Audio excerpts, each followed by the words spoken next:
We are Ole Miss Rebels. As Mississippi's flagship university, we dig deeper, see farther, work harder. We pioneered human organ transplants. We helped prove Einstein's theory of gravitational waves. We are conducting life-changing research that solves the problems of today. We are Ole Miss, transforming lives and the world. Welcome to the POMcast with Stephen Willis. Now we're going to do things a little different. We are going to provide an honest look at Ole Miss athletics for the fan, by the fan, and of the fan. That is what we do. Hell be to me. I'm just kidding. Tune in for some Ole Miss sports news. We're going to give it to you straight. Yeah, right now. The POMcast starts now. It happens now. Holy cow. Listen to me. It's starting. Well, it's going to start right about now. Good morning, good morning, good morning. Welcome to the POMcast. I am your host, Stephen Willis. On this day for a Game 7, a do-or-die game, it's the reason we all join this. We get to go see and get to see a do-or-die Game 7 type game featuring our Ole Miss Rebels. Good luck to them today. We're going to talk about them in the first part of the show. Second part of the show is going to... Basically, there's a tweet that's got me going. And I've been going for 20 minutes, and I just want to talk about it. So we're going to discuss... Basically, there's a ranking of the top 3 coaches in college football. There's one name in particular that does not belong on that list, in my opinion. So there's that. Before we get started, I do want to tell you about the Vault Society. That's the big push of the Ole Miss Athletics Foundation. It's a 5-year commitment of support. Membership starts at $5,000 a year. There's a benefit chart on the site. We'll give you that in just a second. All gifts to Ole Miss between now and June 30th will receive triple points. Red points are non-deductible and go towards Priority Scenic. Blue points are 90% tax deductible and go towards parking and non-home ticketed games. That'd be postseason, bowl games, neutral site. The game at Swayze today would fit nicely in that. There's a certain game on Labor Day that would also. If you have any questions about the Vault Society, go to give2athletics.com. Again, that is give2athletics.com. You can catch us on Twitter at TheStephenWillis and at The Rebel Walk. Facebook at facebook.com/POMcast or The Rebel Walk. You can catch us on YouTube at Positively Ole Miss. Hit the bell, subscribe, do all that. You'll not only know that we're streaming, you'll know what we're streaming about. That'll help you out and decide whether or not it interests you, whether you need to give your time to it. So there is that. And we're on Twitch at Positively Ole Miss, all one word. Audio-wise, we're on Google Podcast, Apple Podcast, Stitcher, SoundCloud, Spotify, iHeartRadio, TuneIn Radio, and Pandora.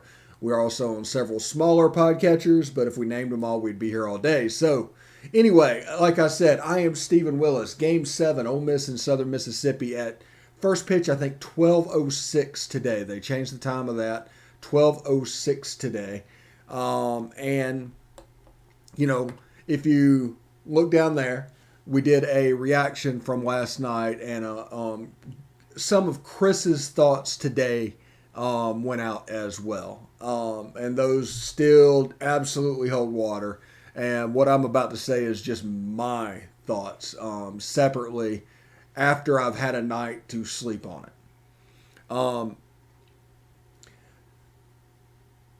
Last night we had one bad inning. I mean, it was a disaster inning. No, I'm not saying it wasn't, but it was one bad inning. We were unable to dig our way out of it. Southern Miss found a pitcher that they could go to that could put zeros on the board. He pitched a heck of a game, and they were able to close it out 10-7. That's the story of last night. There's not anything managerial that happened. I mean, if anything else, Mike Bianco did a heck of a job last night to stop the bleeding. Imagine your starting pitcher goes out and has an evening like that. You have to warm up the next guy. You have to do all that.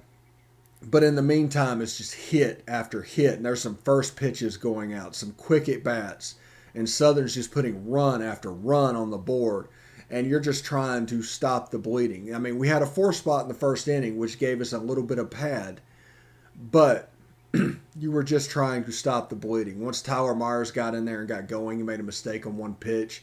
The guy hit it out of the yard, but then just settled things down, and all of a sudden zeros started going on the board.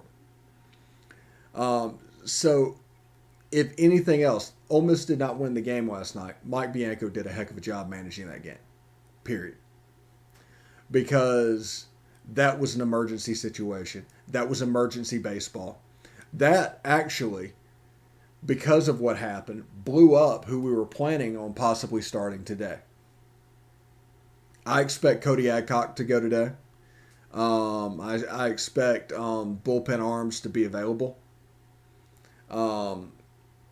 And if one of those things, let's go. Basically, let's go. Southern had to play 2 games yesterday. Use up arms on 2 sets of games yesterday. They probably use 11 or 12 pitchers yesterday without even looking it up. They used a ton, especially with ours. They had an insanely quick hook. And with that, they were just trying to find the one that would work, and they struggled. There was 3 of them, one after the other, that we were rolling pretty good.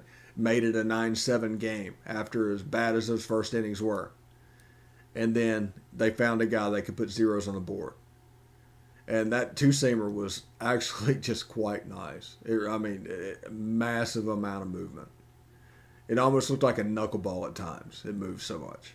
So, congratulations. His name is Tanner Hall. He's a true freshman. Pitched a well of a game in a regional final. Congratulations, young man, for that.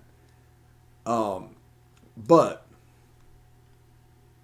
you're getting a little bit towards the bottom of the well as this weekend goes on. Pitching wise, they've done Johnny Holstaff for 2 games.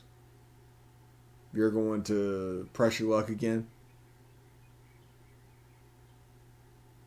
They might be completely out of arms. I don't know what exactly they're going to do, but they could go back to the guy that pitched Friday. We'll see. Anyway, we have the press conference highlights a little bit from Ole Miss and Southern last night. And, as this goes on, I'm going to keep trying to get my thoughts together on this game because the quick turnaround, you definitely want to get your thoughts together and kind of know what you're talking about. But here's the press conference highlights, and we'll be back in a few minutes. Yeah, just tough start of the game for us. Obviously, we get to a 4-run lead, and stadium's rocking and feeling good. And were they on fire today? Offensively, especially in the first couple innings. Just seemed like whatever we threw, they were on. And credit them. I don't know how good the pitch is. I'm sure that's going to be a question. But at the end of the day, it's one of those where, we just kind of ran into a buzzsaw early. But proud of the way we competed and, made it a ball game. I thought Tyler came in and did a great job, kind of keeping it intact, and giving us a chance. But, after the first couple innings, we didn't do much offensively. And, again, give them credit. They played long day for them, and they played, exceptional today. He missed a few spots early in the count. And then when he got ahead in the count, he missed a few spots, but he still made a really good amount of pitches and still hit his spot a lot. And they just, we get jammed and find a spot over the infield, but just it wasn't our day today. But tomorrow we're prepared as a team. We are. There's no doubt in my mind. Whenever our back's against the wall, we're the toughest team in this nation, that I believe. And we're gonna have some good arms. We still got a bullpen that's still stealthy. And I believe our hitters are going to come around and do some damage, and we're going to win a ball game in advance. Yeah, today, I thought we were going to have a good day. And, I guess, at the end, when you look at, what Hall did, it's terrific. Look, from the screen, and a lot of these guys, we hadn't seen much, with this, one of the things going into this game. Although we had the scouting report and a lot of information, we didn't get to watch. We watched the video. The players didn't watch the video, obviously, because we didn't know who we were going to play.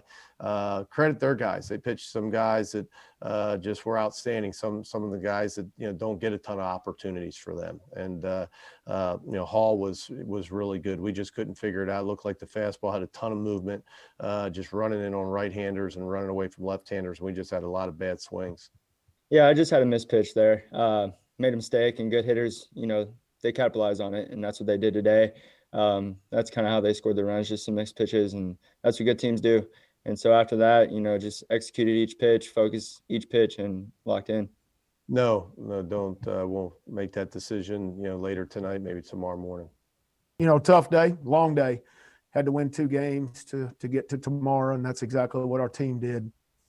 First game against Florida State, obviously the storyline was Ryan Ock being able to cover what he did and just basically just dominate Florida State hitters, and that's not an easy lineup to do that with. So very proud of him, very proud of our offense, our defense, everything that went into the body of work to win that game earlier today. The second game, obviously another star was born. And that was Tanner Hall on the mound. Young man hadn't pitched a whole lot lately, threw a lot for us early in the year. Maybe too much, maybe kind of wore him down a little bit, but he's back strong and showed that tonight, going 5 innings of one-hit baseball. And again, another performance by a young man who dominated a very good lineup in Ole Miss. So, his pitches, especially his 2 seams, like a bowling ball that he throws in there. I mean, it literally just rolls off, and it's tough for hitters both right and left to barrel anything up with that. But hats off to our team. Give up 4 in the top of the first, have trouble coming out the gate. But, our guys, it didn't seem to bother them. They came in the bottom of the first, obviously, and put together a lot of great at-bats and scored 7 runs. So very proud of how they punched back after getting punched in the face there in the top.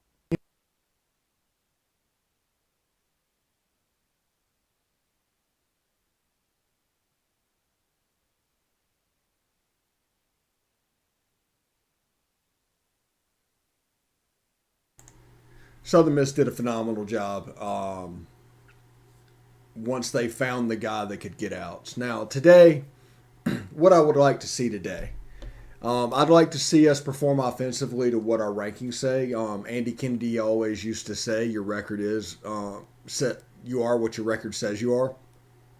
Well, the offense is what the rankings say they are. There is, whatever. And they need to perform at that level. And I was sitting here thinking, it's like, it's not necessarily what's going on, but I think there's a little bit of try hard happening. As people, anytime something wrong goes on, they press, and everybody knows when you press in baseball, bad things happen. You need to be loose playing baseball. It's a different type of sport. One of the hardest things to do in sports out there is hit a round ball with a round bat and hit it square up. So my theory is, play loose. Absolutely play loose. No fear. Play loose. Be confident. If you're not confident, you can't win. You're going to lose the game if you're not confident.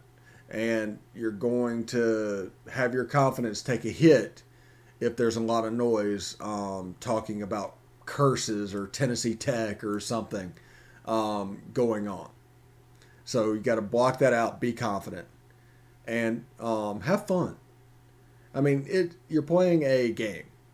You're playing a game and getting paid to go to college to play a game. Have fun. There's not really any consequences out there. And for people that want it to have consequences, it just doesn't. It just doesn't. If you're expecting something to go wrong, so you can hoot and holler and yell at the screen, it's not going to matter. They're not going to fire the coach that was named National Coach of the Year just last year. That man has earned the right to leave when he wants to leave. Before him, Ole Miss baseball wasn't slightly relevant. Not even a little bit. I think they had a baseball field up by the Turner Center, up around where the I think the Turner Center is where the baseball field was. Either that or where the pavilion is where the baseball field was. But I think it's over where the Turner Center was. And they just, if you ever see pictures of that, look at that. And that's what Ole Miss baseball was. That was before Mike Bianco. Look at the crowd and everything that's going on right now. That's him. He built that. He built this very monster that is now coming for him. But my opinion during this whole thing is we were a number 1 seed for a reason. We need to act like it. Whenever they were talking about starting Doug on certain days, I just think it didn't matter. I was on team business as usual. And today, go out and business as usual. You're playing a Southern Miss team. You don't usually lose a series to mid-majors. If Southern wins, they would win the series. If it was a weekend thing, this would be the second back-to-back win. So go out there, take care of business, do what you have to do. But most importantly, play loose, have fun, be confident. Absolutely, period. Good luck today to everybody, and be safe to everybody heading up to Swayze Field this afternoon. We're going to take a short break. When we come back, I'm going to talk about a little bit of tweet that's got me a little bit riled up. It's about the top 3 coaches in college football, and it just bothers me. Anyway, stick around.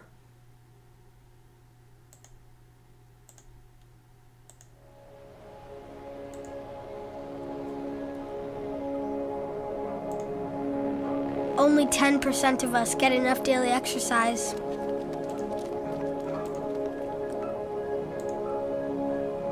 And that number is dropping.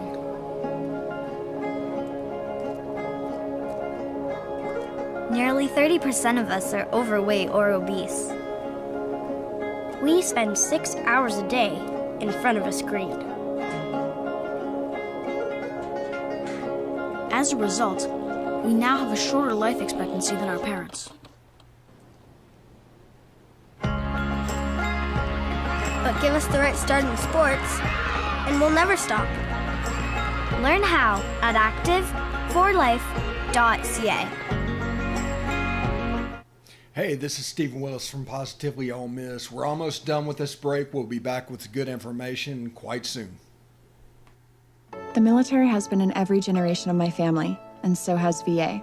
It wasn't easy for my dad after Vietnam, but VA helped him and my mom get the home they'd always wanted. My grandpa's been coming to VA since World War II. They even helped him lay to rest one of his battle buddies from Normandy.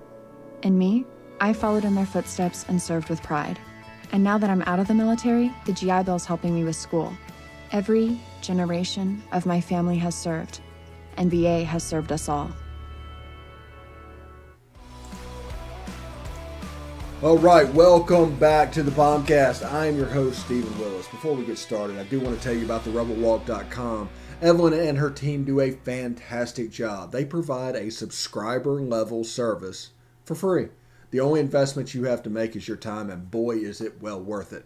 They have experts that cover all the different sports and just cover it in a different way. So go over to therebelwalk.com and find out all of that information and see if you enjoy it, because if you do, yeah. All right. Anyway, I'm Stephen Willis again. There was a tweet with the top 3 college football coaches, and the top 3 college football coaches they listed was number 1, Nick Saban. No problem. Number 2, Dabo Swinney. No problem. Number 3, Lincoln Riley. Problem. Now, my whole issue with this is, whenever we're starting to rank coaches, he's lost to Kirby Smart in the playoffs. He's lost to Ed Orgeron in the playoffs. He's lost to Kirby Smart, Ed Orgeron, and and then the 2 GOATs, Nick Saban and Dabo Swinney. each by averages of double digits. There was one game that went to overtime against Georgia. Georgia won. I think a 54-48 double overtime game. They won that game. But he's never won a playoff game. He has as many playoff wins as Houston Nutt. He has as many playoff wins as Woody Woodenhofer. He has as many playoff wins as Billy Brewer. And, I mean, you could put them side by side whenever you're ranking playoff wins for coaches. I mean, Mark Helfrich has won a playoff game. He got fired like a year later. He rode Scott Frost as an offensive coordinator to the national championship game. Got beat by that Ohio State team. That was the first edition. But that's how Oregon got there. Mark Helfrich got there. Ryan Day in the national championship last year took Ohio State. Always competitive. Always. This is what I'm concerned with. Now, when it comes to media, and we're all hitting list season, I understand that. But when it comes to media and people doing that, it's almost like the performative is more important than the results. If you're going to list a number 3 coach in college football that has never won a playoff game, you better be prepared to explain yourself against coaches that did. I mean, Ed Orgeron actually won a national championship. He's 2 up on Lincoln and beat Lincoln 63-28 that year. That's absolutely nuts. When did we get there as a society that all of this performative is more important than the actual results? You're going to rank something as the number 3 coach in college football whose record is about losing playoff games by about 18 points? Traditionally? Are you basing that on running through the Big 12 with a down Texas? I mean, it's not even the Big 2+8 at this point. I mean, it's Big 1+9. Iowa State bumped up, but Iowa State, I mean, they were just a better football team. Is it because they beat Dan Mullen in a bowl game where all the Florida players were just ready to get done and get ready for the draft? Now, I mean, they absolutely beat them, but it wasn't anything special. No more than TCU putting it on Ole Miss in 2014. I mean, it's not special. It's not worthy of number 3 coach in the country. Not when Ryan Day is sitting out there. And you know what? If Ohio State goes on another run, which they probably will, he has a chance to lock down number 3 this year. Like, legitimately lock down number 3 this year. Ron Day's done a fantastic job. Absolutely fantastic. But the performative stuff of we'll call it the air raid hybrid that Lincoln Riley runs. It's basically the air raid with a running game. It's Mike Leach plus a running game. I mean, that's modern air raid. And players running wide open. Well, Oklahoma has better athletes than most of the teams they play on the schedule. They probably have better athletes than, well, we'll be generous to other teams, than 10.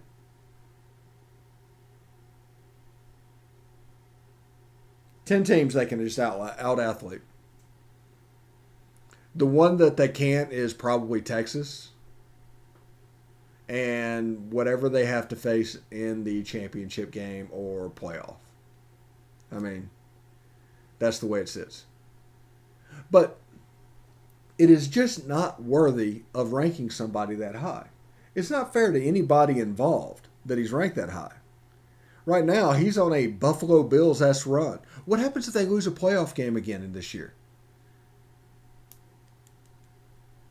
Is it just about getting there or about winning?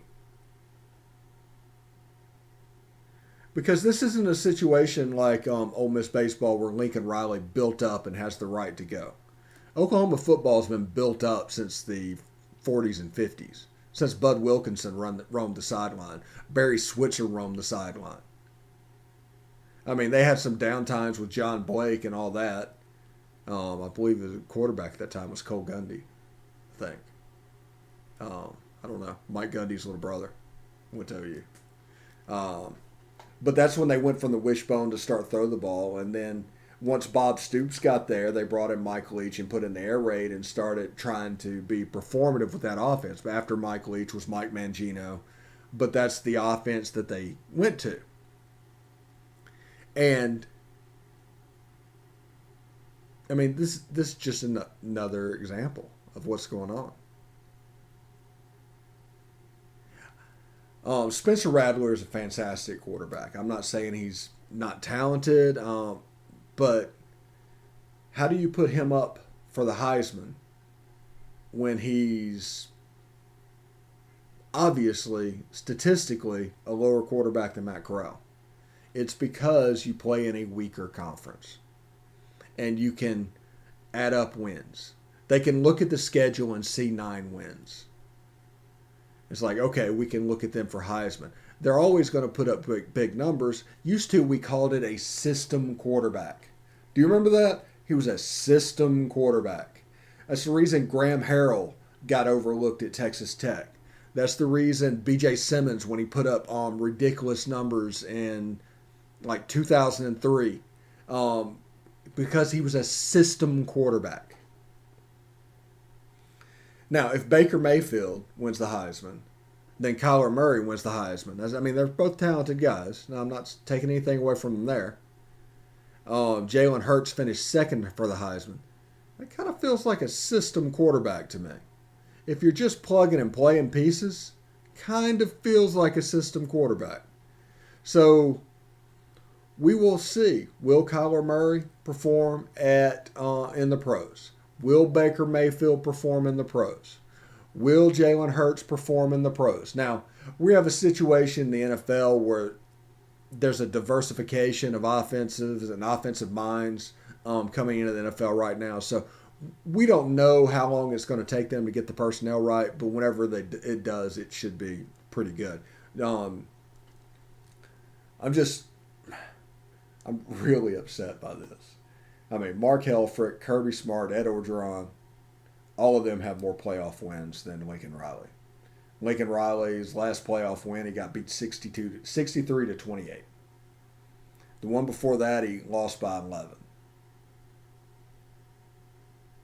It's just a bad situation. I want everybody to be safe going up to Swayze today. First pitch is around noon. Enjoy it while you can. Remember, be loose, be confident, have fun. These are college sports. They're supposed to be fun. They're not supposed to be pressure intensive. And try to catch yourself if you see yourself going down that road. That's my advice to you. That's just my opinion. But we're going to give you a little bit of time back when we do the show tomorrow. We're obviously going to do a wrap-up of this game today. And we'll probably start going down the football train in earnest at that point. I don't want all the baseball shows. You have all the Chris Muller things that you can go for baseball-specific stuff. I don't want to overdo baseball. So I'm trying to throw in some football for at least a segment just to keep you guys interested. But thank you very much for watching. I am, of course, your host, Stephen Willis, and we'll see you tomorrow. Hotty toddy. Good luck, Rebs.